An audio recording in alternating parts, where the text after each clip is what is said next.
Welcome to the Brothers Random Show. My name is Travis. I'm Michael. And we are two ordinary brothers discussing extraordinary ideas and some random shit. So the topics on this show range from theology, masculinity, movies, philosophy, books, pop culture, and many other subjects.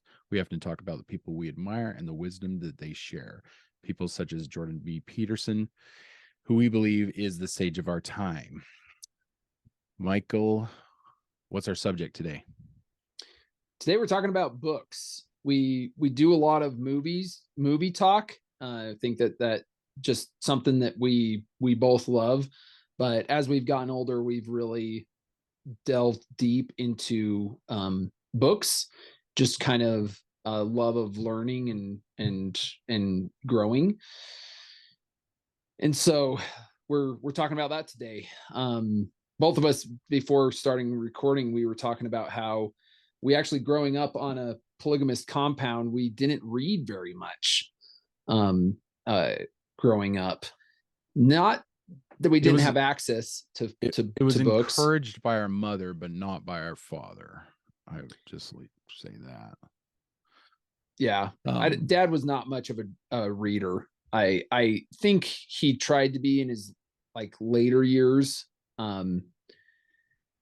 When I was still around, being the younger brother, but I think we kind of mentioned that growing up, we didn't feel like we read very much, probably because we weren't very good at reading. I don't think I was ever really dyslexic or anything like that, but I was just very much a slow reader, and I still am. It kind of baffles me how much faster my wife can read than me. Yeah. But I was diagnosed with dyslexia at a really young age, but that didn't stop me from reading. You remember those little classics that mom had that had really cool illustrations in them? I do remember. They were kind of like graphic novels of they were called historical books. They were called illustrated classics, and they were just these small books that had a bunch of, they were abridged versions, tame versions of classics Count of Monte Cristo and the Three Musketeers. And so I kind of devoured a bunch of those, so I knew more about the classics than most people my age. But those are pretty much how I learned how to read, were those books.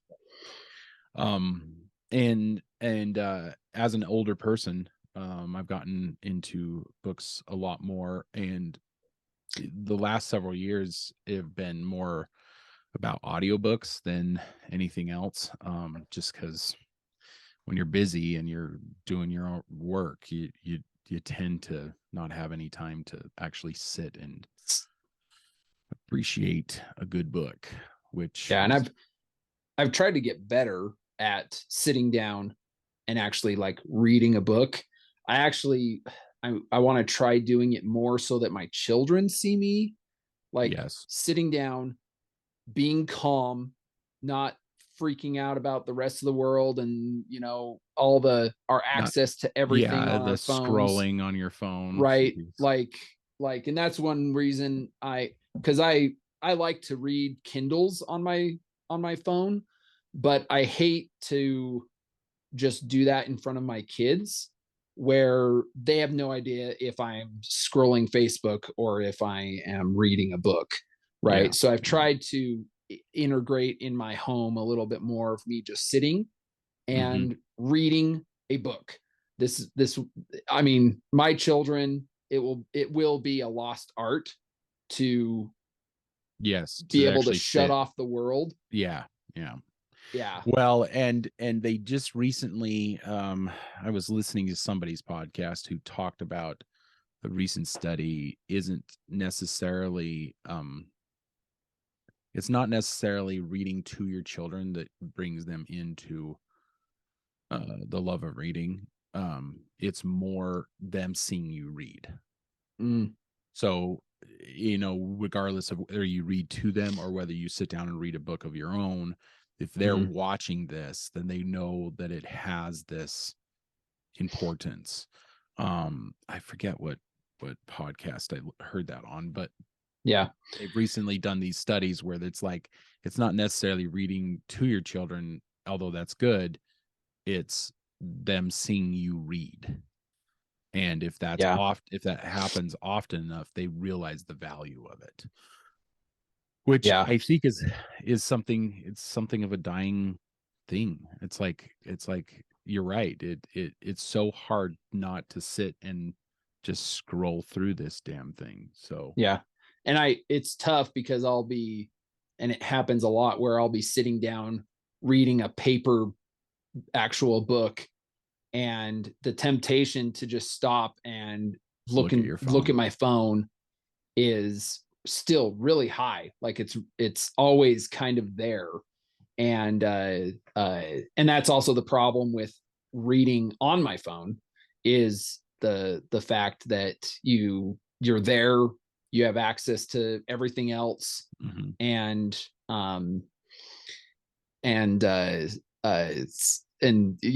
something pops up, you get a notification, whatever the case may be, and then you're off to the races. I got somebody commented on this or whatever, sent me a text message, and now you break out of that kind of and it really is kind of reading a book, like, is really kind of almost a meditation in itself. I feel like you're letting go of all the rustle and bustle of all the outside world, and you're just trying to scope yourself, everything. You're kind of bringing yourself down into this timeless paper, words that somebody put their soul into. I mean, and if you think about it, like metaphysically, it really is kind of, when someone writes a book, they really are kind of bringing an essence of themselves into this thing. Well, and depending on how long it takes them to write it, you're condensing maybe 10 weeks. Maybe it takes you 10 weeks to read a book, because we're slow readers. Some people do it in 10 days, but it took them 10 years to write this book. And you have a porthole into this world of whatever the subject matter is, and you are taking on 10 years of somebody's life in a matter of 10 days or 10 weeks or however long it takes you to and it might condensed time down. So if it's heavily researched book, it could take that person 10 years to write. Or it might be, it might be their whole life. Like, it could be, it might be 10 years. It might be their 50 years of Harper Lee life. Never wrote another. I don't think Harper Lee ever wrote another book. I mean, she wrote To Kill a Mockingbird. And I mean, she did eventually write another book, but it took her something like, I don't remember, years and years and years. And that's considered to be one of the best, American written novels ever. And so it's and Jordan Peterson talks a little bit about this. He says stuff like or having a library, I forget what he says, but having a library of books that you've read means that you have expanded your knowledge of the human condition by like hundreds or millions fold. Right. And without ever having to leave your study or your library or whatever. Right. The point being is that it's basically a world into other worlds. If you really want to get into the multiverse, that's, you read a book. So anyway, we decided to do a list of books that we enjoyed or that have had a huge impact on us. So what's your first one there, Michael? So my first one I put down was Wild at Heart by John Eldridge. And I think it's, so this is a very Christian book. And being that I am Christian, I enjoy it. But I feel like reading this book was probably a very big step for me in leaving the cult that I was raised in. That Diet because cult. what's that? Diet The cult. diet cult. The diet cult that I was raised in was because he kind of uses the Bible to put forth a alternate view of masculinity. He says in there, he says most people think that Jesus is a Mr. Rogers with a beard. Mm. And that we've kind of put together this false understanding of what biblical masculinity is, Like the and pacifist. That's what it. That's right, what the nice guy, the that nice, Jesus was yeah. this nice person, this that biblical masculinity is that you need to be nice, and you shouldn't like rock and roll, and just all these things that he kind of throws out. That, listen, I think we've kind of got this wrong. And it really, I mean, because being raised the way we were, and this could just have come a little bit from my mother, but it was our mother, but basically, and the culture upheld this as well. But I loved rock and roll, and for the longest time I really kind of bought into that. The fact that I loved rock and roll was kind of a sin. Like, it wasn't that rock and roll was not, there wasn't a place in the religious faith for me to love rock and roll and still be a good upheld citizen within the culture. And so contrast that to leaving, and then going to a Shinedown rock concert, Breaking Benjamin, Shinedown, awesome. And really, like, almost having a euphoric spiritual experience where I feel like I felt God. So, and that probably started with just understanding that that from this book, that righteousness isn't just piousness. Yeah. Well, and Jordan Peterson talks about the euphoricness of music, depending on your genre of music. But he often says stories about when he went to the punk rock concerts, and he would watch them, and they were all nihilistic, and they were all angry about society and all this kind of stuff. But yet here they were joining in a society with this love of this type of music.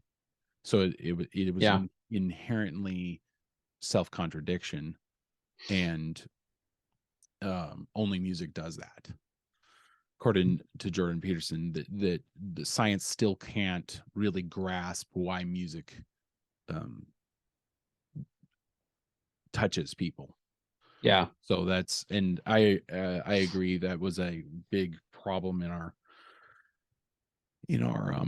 upbringing, because we were kind of told that rock music wasn't God's music, and that sort of thing. So, and some of the best experiences I've ever had have been at rock concerts, and some of the worst experiences I've ever had have been at rock concerts. One of these days I'll tell you about the fight that I got into at one of those. Right. Anyway, what did you have? probably my number one book that I would say is 12 Rules for Life by Jordan Peterson. That was a big deal for me when I first read it. It kind of opened me up. Well, first it opened me up to probably psychology. And then it also opened me up, excuse me, to the possibilities of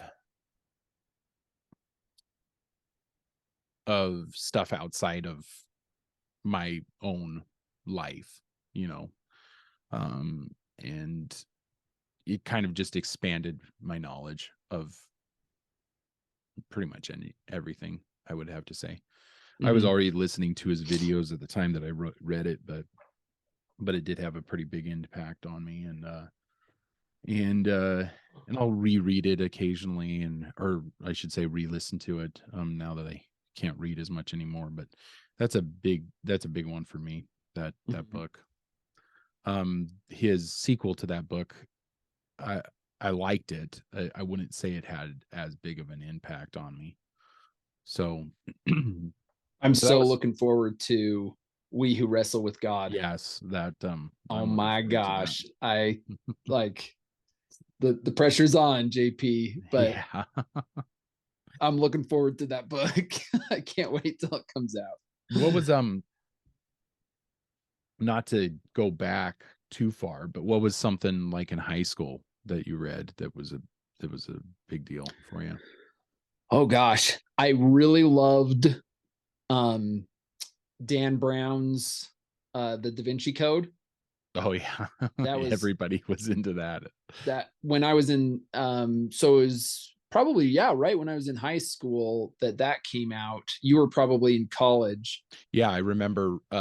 So I was so into that book. It's one of the fastest books I've ever read, because it's got this momentum that's pushing forward, and you just go. It's probably one of the fastest books I ever read too. I was reading it at stoplights in when I'd go to work or go to school. I'd stop at the stoplights, and the traffic in Vegas is unbelievable, and that's where I was going to school. And I would stop at a stoplight, pull out the book, and keep reading, and then wait for people to move forward. And this was before cell phones, before the smartphone. We had cell phones, but the smartphone wasn't a thing. Yeah. So I wouldn't say that I agree with anything in that book. It's a lot of, I guess, symbolism that I found out was more or less bunk later on, but it made for a really good read. I mean, I gotta admit, it's one of the fastest books I've ever read.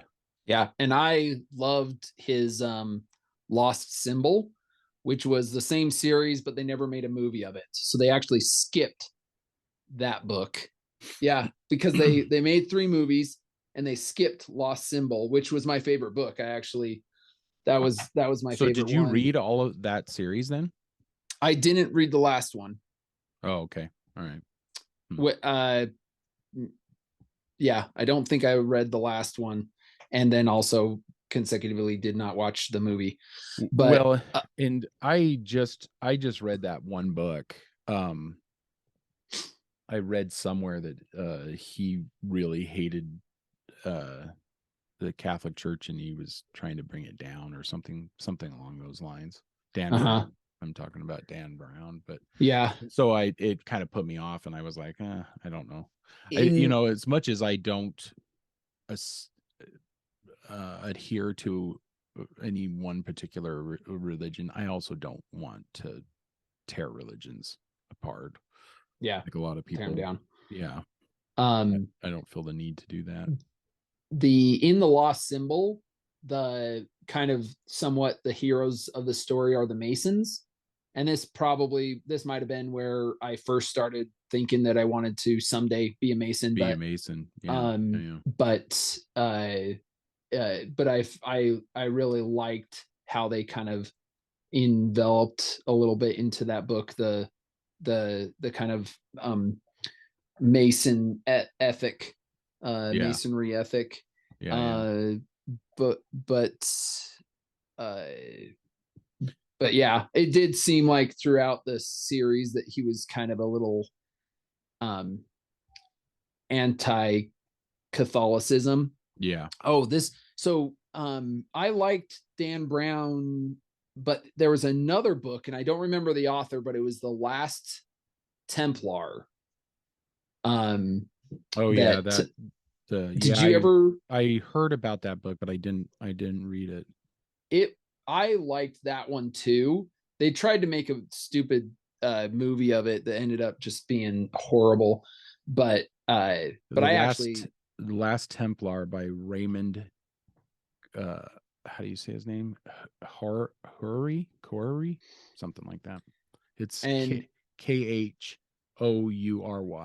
That's The Last Templar. It kind of revolutionized my thoughts towards like history and religion. It's not, yeah, it's very, it's pretty interesting, like how they kind of talk about, yeah, the Templars and Catholicism and get in deep with a bunch of that stuff. It's, I don't know, it kind of did, yeah, revolutionize my thinking towards religions a little bit, and I felt like kind of in a good way. Possibly we had our friend of ours, Nathan Diltz, on, and one of the things he says kind of fell along the lines of that book, Last Templar. So yeah, not to get too deep into it, but yeah. So moving on.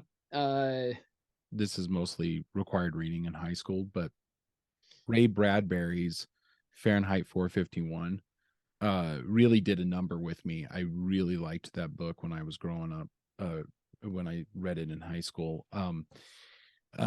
It's a dystopian novel that some people are going to know a lot about, but other people aren't going to know much about. A little bit along the lines of like 1984, right? It's pretty, and Brave New World. In fact, I would say that those are like a 3 like those should be required reading in high school. Mm-hmm. but they aren't. I mean, at least some of them are. So Ray Bradbury wrote it in 1954, I believe, and the book was and I read it in the late 90s, early 2000s, somewhere around there. And what's revolutionary about that book is that it explains things that are happening now that he could have had no idea about in the 1950s. Yeah. So he mentions, like, the technology is really interesting. He mentions seashells in your ears to listen to stuff. Mm-hmm. He mentions what they're called wall parlors, but essentially he's explaining virtual reality, like interaction with storylines is what he talks about, like movies. In the book, it's explained as like there's 4 walls in their living room that have screens, and then the wife gets up and interacts with these characters he was writing about this in 1950s. Yeah. And what it is it's this indictment on a society who doesn't read. And we just got done talking about how hard it is for us to actually read a physical book nowadays. And that's what this book is about. It's kind of funny because in that what they do is they go and they destroyed all books, and books were the outlawed, big no. And we kind of talked a little bit about this in our Book of Eli. Where in the Book of Eli, it's a dystopian future where people that's a different genre. At the Bible. How do I say it? A post-apocalyptic. That's a different genre. Yeah. Than dystopian. Dystopian means that society is still going on. It's just not the best society, you know? Yeah.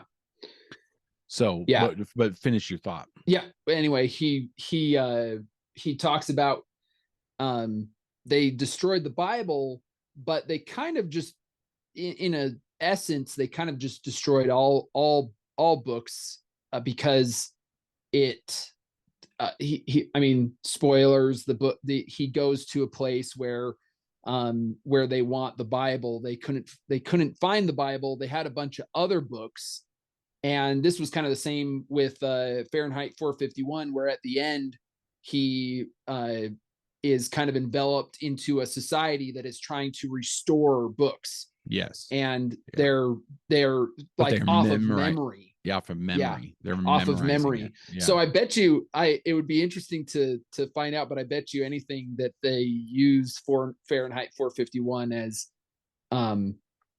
as kind of inspiration for I didn't even think about it until now, but they probably used that as the parallel inspiration because he does it by memory. He scribes the Bible, and at the end of Fahrenheit 451, they kind of talk about how there's a guy that's there, and he's like, so and so, we've almost got, because of so and so and so and so and so they've been trying to put together the New Testament, and we almost have it all. Yeah, and it was like it was and it's interesting because that according, like, in this dystopian society, which I mean, people get paranoid when you know, conspiracy theories and all this kind of stuff, but I mean, you can see stuff like this happening. I mean, they just announced, you know who Roald Dahl is, right, Michael? Charlie and the Chocolate Factory. He wrote that. He wrote Matilda. Yeah. They're very dark children's books that were written in the, I can't even remember. I wasn't a big fan of them. 80s, 90s, probably. They just recently announced that they're changing his words to suit a modern audience, which you might as well just burn the book, right? It's another form of burning. You're taking something that has previously been a thing, and because it's offensive to certain people and their ideologies nowadays, we're going to rewrite it. Yeah. Well, it's the same with Huckleberry Finn, where that used to be required reading in schools, but now they've removed it because he has an African American friend, and they say the N-word in it. Yeah. And et cetera, et cetera. So it's rewriting history. It's basically taking things and getting rid of them because we know better as modern people, right? What makes us think that we know? There's a massive amount of hubris in that makes us think, oh, we're better because we're new. Yeah. Because we, and they may be doing it without coercion, because I mean, think about how many hours of reading something may have been enveloped and consumed with hours of watching TikTok. I mean, and I could say the same for, YouTube. I'm usually trying to watch something that's educational, but books might just become a thing of the past, just because our modern technology will replace it, supersede it. Yeah. Well, and I don't think it's good, mainly because and Chris Williams talks about this on the Modern Wisdom podcast. He was talking about TikTok, and they've actually proven that the short version videos nonstop are causing gray matter in the brain. Which means there's two things that are happening. One is they are causing more anxiety, and two, they are causing memory loss. So I don't know about you, but I haven't remembered a number off the top of my head that I didn't learn probably 10 or 15 years ago. It's true. I don't remember new numbers. This is happening. This is happening now. This is happening. And my kids, they do not know how to they cannot remember a number. Yeah. Yeah. Yeah. When we were kids, if you wanted to call your best friend, you had to have his number memorized. Yes. And you had our kids, though, it's like click on their head. street number. You had to know a street number if you were going somewhere. You had to know. And the TikTok thing freaks me out. That is causing gray matter in the brain. Yeah. Do you remember when we would get lost trying to find grandmas in Provo, Utah? Oh my gosh. Man, them are the days. Now you just put in the address and Google tells you where to go. Google tells you where to go. If Google rises up and strikes against us, we're gonna have to. Oh my gosh, we're gonna have to know street numbers. Numbers. We're gonna get lost. So yeah, three of those books are great. Well, Brave New World is another one, but that's by Aldous Huxley, and that was written in the 1930s, and that one is about people's freedom, sexual freedom, and it's all about how they don't, there's no marriage and there's no, holding sex within the bounds of certain things, and we're seeing that happen now with abortion and the birth control and all that, so people can hold off on all the consequences that promiscuous sex used to make people stop doing. Like, used to make people were like, no, I'm not going to be as promiscuous, I'm not going to be as out there, because the consequences of sex are I'm going to have an unwanted pregnancy. Whereas now it's like, do what you want. Yeah. And I don't think society is better for it, because society no longer, this is subject matter that you and I talk about a lot, where there's a lot of unhappy women and a lot of suicidal men, right?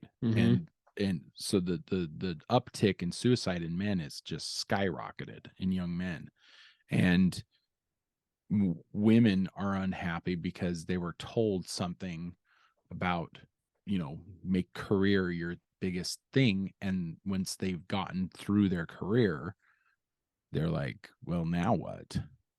Because we talked about this in our, the birth gap problem, and and so that's Brave New World was kind of about that. And then 1984, everybody kind of knows that because everybody was re-talking about that book. The sales for that book spiked during COVID. Oh, so interesting. If you don't know what 1984 is, 1984 is another dystopian novel about the government control of information. And in the book, doesn't it talk about, like, in the past there was a big virus, or there was a epidemic that happened or something like that? I don't know. It talks about a big war. I can't remember if it talks about a virus. Okay. But what's fascinating about that book is that we just talked about Roald Dahl's, they're reworking Roald Dahl's work, right? And he's a dead author. And what they do in 1984, in one of the jobs of the main character, is he brings in newspaper clippings or books, and then and it's the only copy in the existence or whatever, and he changes the headline or this paragraph. Yeah. And then he puts it in another tube, and that flies away, and then he burns the original. Right. So he's basically just changing. It's a constant change of old work to suit the new ideology. Yeah. Right. and it's so interesting to read these older books because these men were way before their time. I mean, Brave New World was written in the 1930s, almost 100 years ago. I believe that's when it was. I can't remember exactly. 1984 was written in the 1950s. Fahrenheit 451 was written in the 1950s. So these guys were seeing this kind of stuff happen in their time. And it's taken 50, 60, thing near 100 years for us to see it actually happening in real time. Start seeing it happen. Yeah. I realized that I was mixing up V for Vendetta with that book, because in V for Vendetta there was a big illness that happened, and as well as wars, but the big illness basically made everybody afraid, where they gave all their rights to the government, and since the government has they taken over the flow of information. Alan Moore really borrowed heavily for V for Vendetta. So V for Vendetta was written in the 1980s, and he borrowed super heavily from 1984 and probably from Fahrenheit 451 as well. And I haven't read the actual book, but I've seen the movie, and the movie is really well done. And I want to read the book because I'm told that it's better than the movie, and that it also goes into this it's a little bit deeper into the dystopian society of control, like government control, right, which is pretty much what we experienced. I mean, that's why these books have become popular because these things, we saw this stuff happen during COVID. People were like, what is going on? This stuff is happening. And it's just bizarre that people are this predictable, I guess. I mean, maybe these guys were just in tune with human nature, and so they figured they'd be onto something if they wrote about it. And here we are. Well, and human nature doesn't ever change. Like that's really what, maybe that's the lesson to be learned, is that that human nature doesn't change much. Did we want to just keep moving? What's another book? Yeah. So I had Icarus Deception, another book that I read while I was still part of the diet cult. But one of the things and it's the Icarus Deception by Seth Godin. And I love a lot of Seth Godin's work. But one of the things he points out is that people, the story of the Icarus is that it's the Greek mythology. There's a father and a son that are kind of like inventors that are enslaved by a king on an island, where they're supposed to just invent for him. And they, in order to escape, they build these wings made out of feathers and wax to fly away and be able to fly to freedom. Well, his son gets kind of confident and too confident, and this is kind of the moral of the story. He gets too confident, he flies too close to the sun, and the wax melts on his wings, and he ends up falling into the ocean and dying. Well, the moral of the story over time has been said that, so don't fly too high, otherwise you'll fall. So don't put your ambitions in check, right? That's kind of been the moral of the story. The thing that he points out here is that that's a deception, because Seth Godin, he says that's a deception, because also in the story it says you can't fly too low, otherwise you'll get swoon up by the ocean. But the father actually makes it, right? And he kind of keeps an even kill, and he makes it to freedom. So it's about balance. It's about the balance. And he says it's, to be honest, you're better off to fly closer to the sun than you are to just, go right into the water. Anyway, so that's kind of his Icarus Deception, and it really made me want to be more ambitious about living my dreams and stuff like that. So that was a book that I loved. Did you want to hit another one, or should I just keep going? No, that's a good one. I haven't read that one, so I'm gonna look that up and try to get to that one. Another one that you probably overlaps with you is Viktor Frankl's Man's Search for Meaning. Yeah. Viktor Frankl was a psychologist or psychiatrist. I always get those two mixed up. And during Nazi occupied Vienna, I believe. And they took him, and he ended up spending many years in the Auschwitz, the worst of the concentration camps. And he knew about human nature enough to watch these people when they lost their meaning in life. They lost their hope, and then they were okay with dying.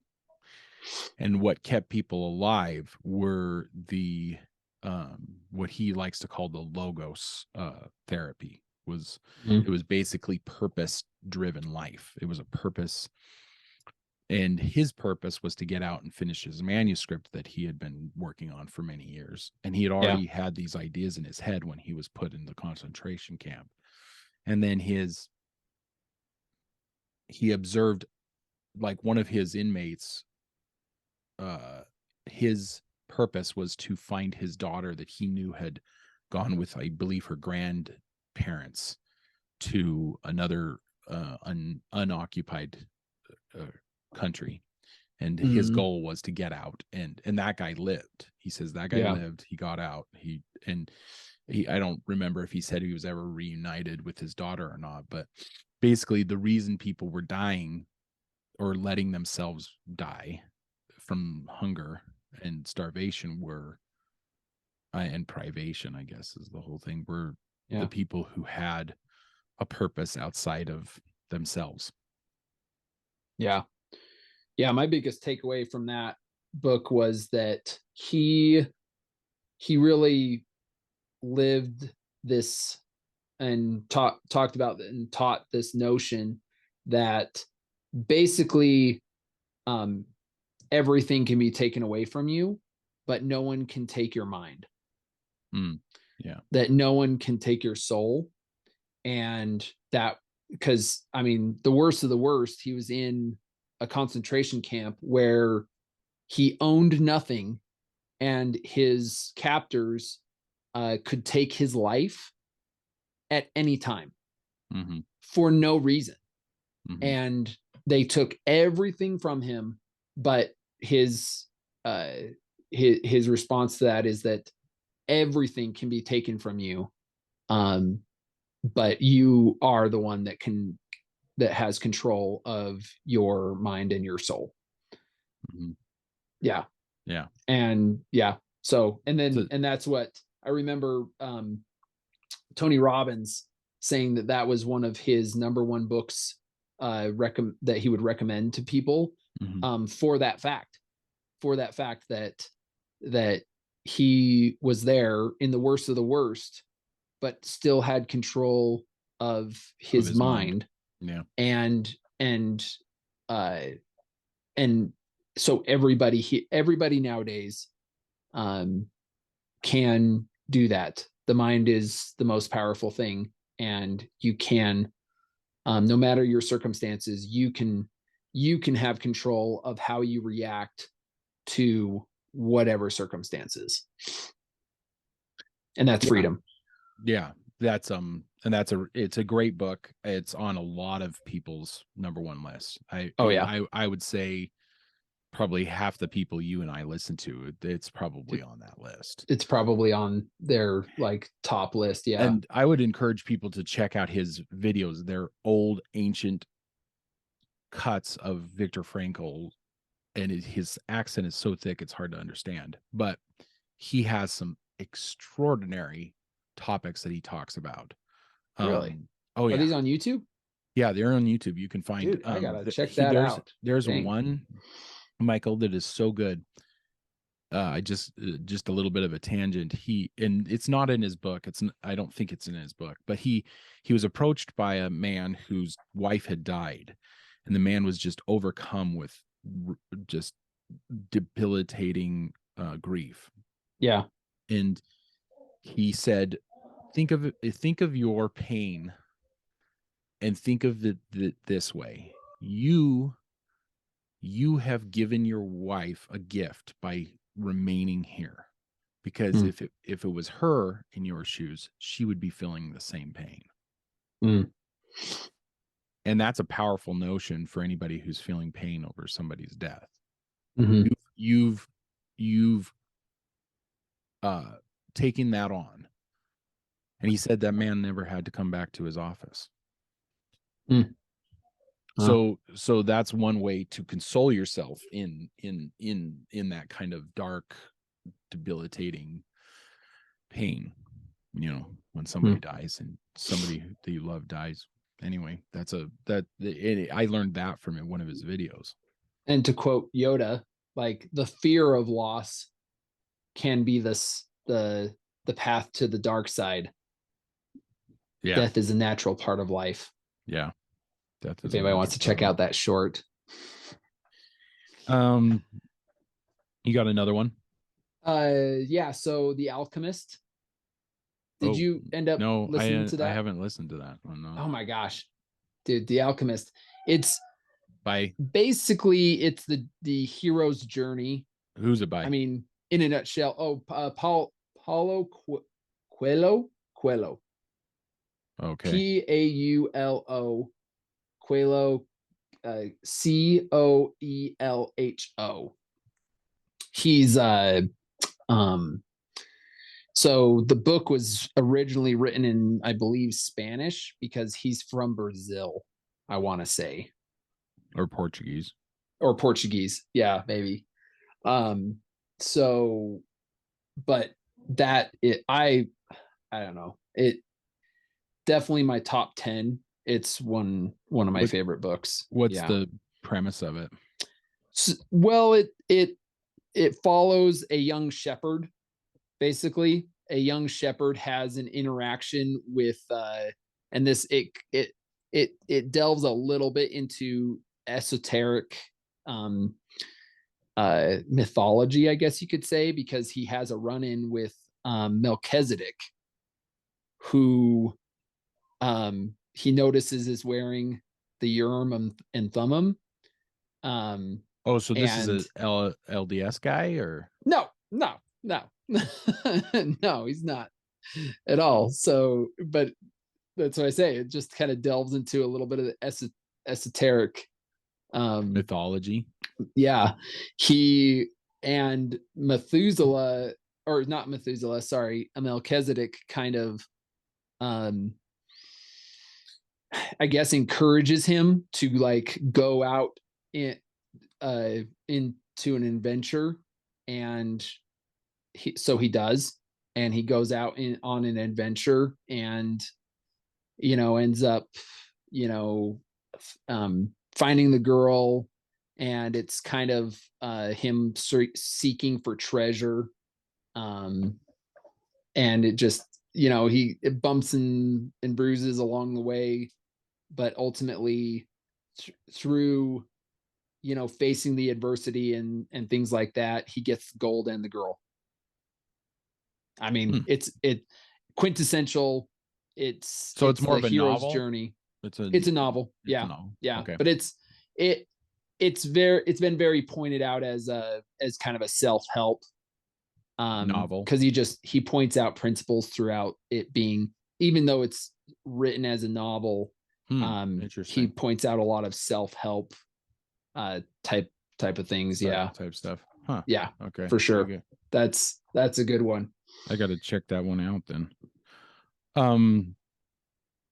I would put another big inspiring book as, did you ever read In Order to Live by Yomani Park? No, I haven't heard of that one. Oh man, it's about a North Korean girl who escapes North Korea. She escaped North Korea. I've watched some of her interviews. Yeah, she's still alive, and she just recently released another book. And this book was it was devastating. It was, and I want to say it's really good, but it's so, like, you have to really have a strong stomach for atrocity. Yeah.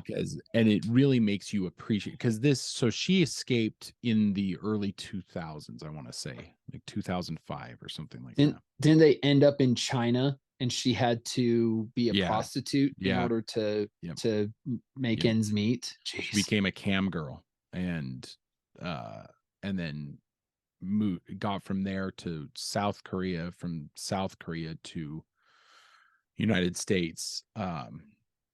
And she just recently released another book with the book is called While Time Remains. And it's so powerful. The book is so powerful because she's still optimistic from even having all the horrific things that have happened to her. Like her and her mother were both pretty much sexually brutalized through their entire time in China. And it's called In Order to Live by Yomani Park. It's YEONMI and their last name PARK. And she was a North Korean escapee. And she explains some of the stuff that North Korea does to its own citizens, like modern day slavery is still going on. Yeah. In that part of the world. Like, they are basically, it's an entire nation of people who are slaves. And you have like the upper elites, like Kim Jong-un, who survive, who lead really wonderful lives, because these slaves that are the lower class are pretty much living their lives to provide for them. And it is, if you want to know, it's modern day cult, it's modern day slavery, it's an entire country like that. And she's got a lot of naysayers but you read that book and there's no way you can not believe what she's saying in that book. It's really rough. It's a rough book, but it kind of made me appreciate our lives here. We got running water, we got electricity, we got 100%. Yeah. We're not starving. Did you know that on average a North Korean is 4 inches shorter than a South Korean? Than a South Korean? No, really. It's because of malnutrition. It's just malnutrition. Decades and decades and decades of malnutrition. Oh my gosh. If anybody wants to understand why we fight for capitalism, you read that book. Yeah. And look no further than the differences between North and South Korea. Yeah. Like, seriously, people. Yeah. Like, same people, like same heritage, same language, different ideologies, different modes of governance and the difference really between communism and capitalism. Like, it really is. Well, and they like, I don't know about you, but I've watched like 3 or 4 South Korean movies. I mean, what was I think one of them even won an Academy Awards a few years ago. Oh, I didn't get through it all, but like Parasite. Parasite. Yeah, that was I think that's a South Korean movie. And then I know it was huge, but I didn't watch all of it. It was the Squid Games. Oh yeah. That's all huge. from South Korea. That's huge. Yeah. That's massive. Yeah. So they're like a society like ours, right? So that like they even touch on a North Korean. There's a character in that's a North Korean. Oh really? That escaped. Did you watch all of it? I haven't seen all of it, so yeah, I did. I ended up. People are probably going to hate me because they're like, "What you're big into movies, you're big into TV series, and you haven't watched the Squid Games? Come on." Yeah. And what's interesting about that is that it's kind of making what do you call it? Capitalism out to be really bad. Yeah. Oh, it does? Yeah. In their movie? Yeah. Because capitalism is what makes you a slave and you don't know that you're a slave. Oh, well, whatever. I mean, by the hand that feeds you. Yeah, but like I said, I mean, take a look. There's a line. There's a line. One side is one way, one side is another way. Like, one side's communistic and one side's capitalistic. Need I say more? Well, and what's so fun, it's about the bite in the hand that feeds you. It's what's so funny about that show is that it's like this show only exists because of capitalism. You couldn't have made it. They're not making movies in North Korea. They're not. Yeah. Right. They're all like starving and 4 inches shorter because they're starving. Because they're starving. It's like, I don't know. Anyway, what's another book? I wanted to mention What is a Man? 3,000 Years of Wisdom on the Art of Manly Virtue by Walter Newell. This was kind of cool, but we had a little bit of an interaction. I posted on Twitter a little picture of a quote of his part of his book. And the author, Walter Newell, actually commented and was just like, "Hey, thanks for remembering my book. I'm actually the rights are reverting back to me, so I'm looking to republish." That's and awesome. So I'm kind of excited about that. It was when I was young. It's kind of a hard book to find, isn't it, Michael? It is. It's kind of hard to find. That it's not in like it's not on Audible. It's you can buy it hardback. But it was a book that Mom gave me when I was probably, I don't know, 16 or 17. And I like it's kind of weird. It's not, it's a compilation of a lot of different stories, and he kind of breaks them into different sections and stuff like that. I loved his commentary. His commentary was awesome, and I loved just kind of skipping through and reading through a bunch of what he had put in there and kind of compiled together. And I remember loving a bunch of the Le Morte d'Arthur's stuff, because Le Morte d'Arthur, The Death of Arthur, is a book that really, really old, but he used a lot of stuff from there, just about like chivalry and it's about King Arthur and his knights. And there's a lot of stories in there that I just really loved. I believe the story of the Green Knight is from that book. I might be wrong on that, but I want to say that the account of the Green Knight is actually from that book. I could be wrong there, but it might.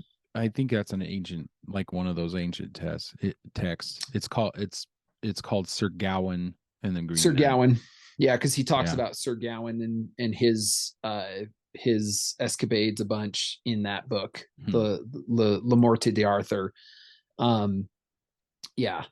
Anyway, so that that that was really great. I'm looking forward to him republishing that, because it'd be really fun to It'd be like get great it on if he Audible and stuff like that. got it on Audible, and then I could just listen to it. Yeah, that's another one that, well, we already mentioned 1984 by George Orwell, but Yeah. Animal Farm is really good by George Oh Orwell. yeah. Animal Farm. I read that book, and I'm around the time of the lockdowns, and I'm hearing in the news that we have a bunch of people who are our government officials are going to get their hair done even though salons are closed. Yeah. And that reminds me of the Animal Farm. The animals say, well, we're all equals. And then the line is, some of us are more equal than others. Right. And if you've never read Animal Farm by George Orwell, it's basically an allegory. It's basically about animals on a farm, and they talk, and what do you call them when you can grab stuff? I forget the name, but they're humanoid, yeah, something like that. yeah, Where there's a term I'm yeah, spacing on, but anyway, he basically is putting out there that and they have like an uprising against the farmer, and then there's like the pigs are they start a society of that's pretty much communistic, and is the it? I'll just ask you: is it a yeah little bit uh, uh, like Lord of the Flies? It's kind of a a meditation on like human nature. yeah, but Lord of the Flies is set in a more realistic setting, Okay, rather um than animals. rather than animals. But Okay, I think what George Orwell was trying to do with it is it was meant to be allegorical. He's okay, basically yeah, saying, like the pigs, they're the ones that like lead the uprising and everything, and then all of a sudden, I think the last part of the book, the other animals are looking into a window, and they mm-hmm. see that the pigs are living the same way as the human that they just dethroned. Right, And right. so the pigs are all like, well, yeah, we're all equal, but we're more equal We're, than you. yeah, yeah, Meaning, so in every time communism is tried, there's always an elite group of people who think that they're better than everyone else, and they go, oh yeah, we're the important people, we're the people running the government, so we get special privileges, which is the problem. John Kerry keeps telling everybody to get a Tesla or a electric car when he's flying around in a jumbo jet that uses more fuel than I will probably use in my entire lifetime. right. And so he's basically telling you, I'm more important than you. You can live like a pauper, like a slave, but me, because I'm more important, I need to fly around the world. Yeah, The same thing. So anyway, that's a great book. But now that you mention it, Lord of the Flies is also a really good book. and I haven't read Animal Farm, but in Lord of the Flies, it was, to my understanding, it really was kind of it was supposed to be like an allegory for human nature. where somebody was like, if shit hit the fan and everything fell apart and there was no like law enforcement, kind of like the law enforcement just goes and does their own thing. There's no rule of law or anything like that. That people would still be like, there would be some people that would not be civilized, but most people would still be civilized. And I was a little more skeptical. And I think the Lord of the Flies kind of points that out, that if there isn't that that law, that rule of law, that things can degrade down to, well, it becomes might equals right. So the most strongest, the most mighty becomes the ruler. And usually it's a ruler that is a dictator. That's kind of what that book is about. It's about, it's about a bunch of boys that get, stranded on an island, and then they create their own societies, and the strongest of them, or the strongest personalities, or the most athletic out of them, they become the dictators. And then the weakest become chattel, or whatever you want to call it. And that's probably what would happen to society if we broke down and nobody was following laws anymore, which I think we kind of saw during the riots, right? We saw this lawless, it all kind of came back, but it didn't. It's really hard to say, because my point with him was just that, like, I don't know, dude, there's maybe not everybody, but the small subset of people that would just kind of go crazy, those same subset of people that, trample to death Granny on Black Friday. Like, there's still a large number of people out there that if everything falls apart, they would do anything to take your shit, to overpower you and take. This actually kind of goes into another book that I like, which is The Way of Men by Jack Donovan. Okay. I think I might have recommended this book to you. I like it in the sense, Jack Donovan, I have my qualms with Jack Donovan. He's very manosphere stuff, and but in this book, I felt like he had a lot of good points, and one of them is that there are two, that there's a separation between being a good man and being good at being a man. And if you are good at being a man, doesn't necessarily mean you're a good man. Now, let me explain a little bit, right? A good man, will maybe try to pick up Granny, right, and not trample Granny during Black Friday, right? And will do good things, help people, and be good towards others, right? Be nice. But that doesn't necessarily mean that he is a dangerous man.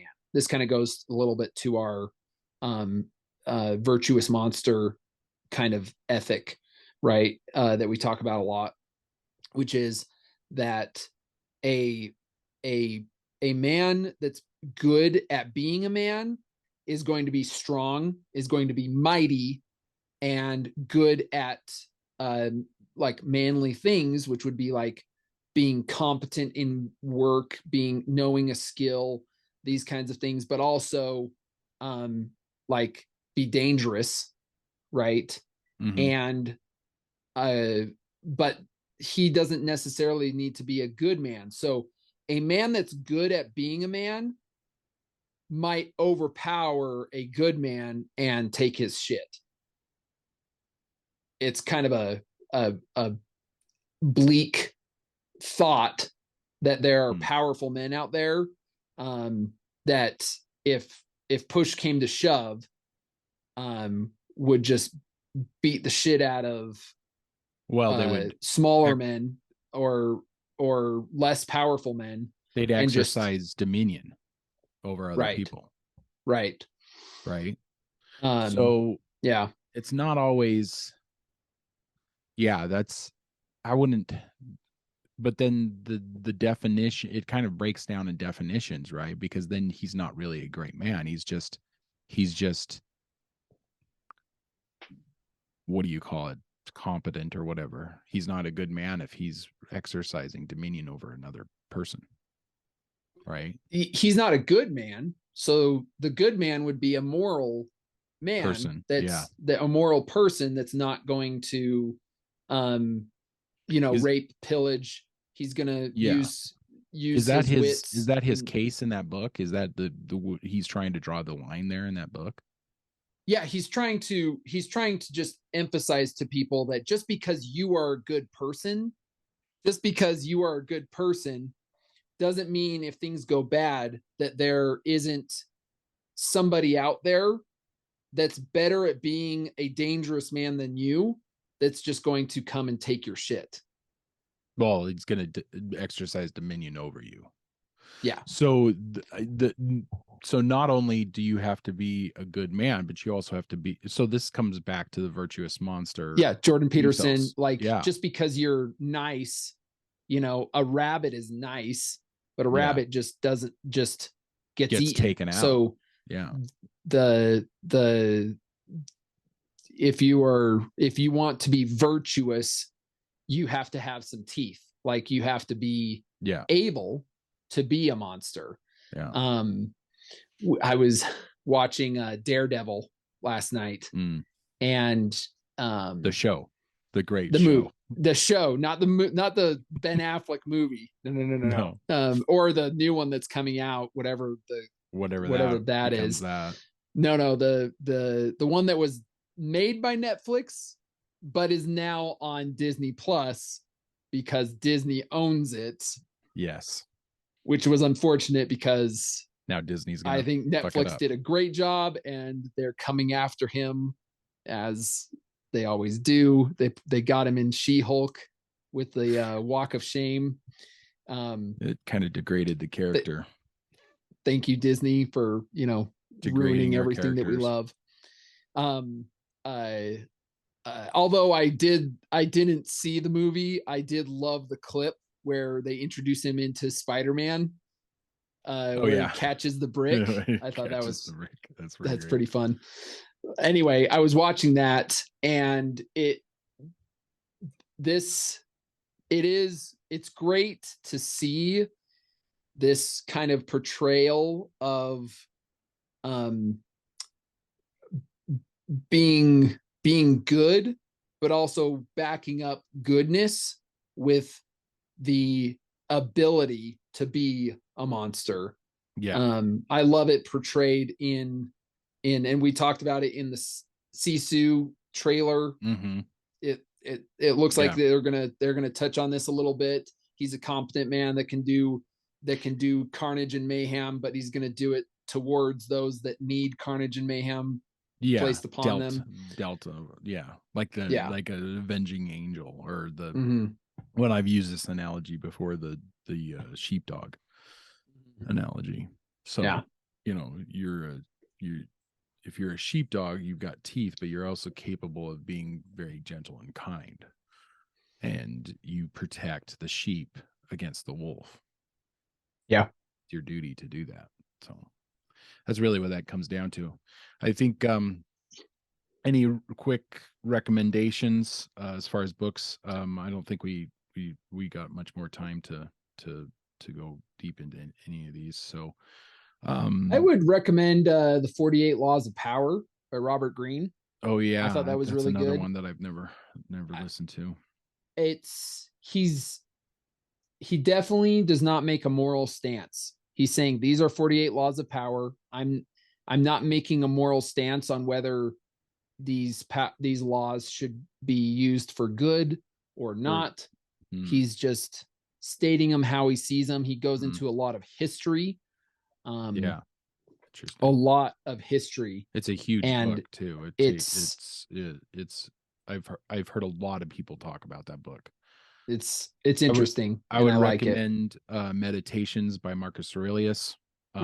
That's really good. It's what it really tells you is that people don't change over time. I mean, he died thousands and thousands of years ago. He was a Roman emperor and this was never meant to be seen by anybody. It was basically his diary. He was just writing down thoughts. He was writing down anecdotes about how to be a good leader. And it's really well done. That would be another recommendation. Also,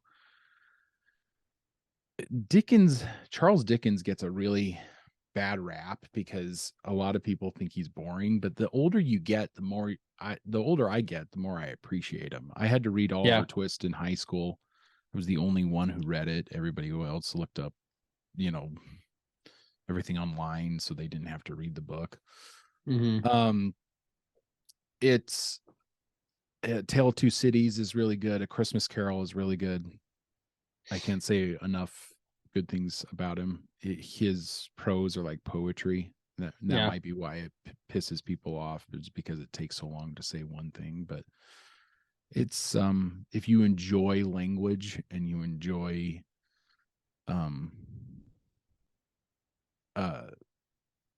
character studies, you'll enjoy Dickens. And that's another good one. I mean, both of those, Tale of Two Cities and Christmas Carol are really good, and Oliver Twist I would say was really good, but I haven't reread it anytime lately. You got any others before we wrap this up? Yeah, I mean, there's a lot. There's Iron John by Robert Bly. There's that's a good one. And I'm sure, hopefully, our list will grow as we go on. I remember 7 Habits of Highly Effective People being a great one.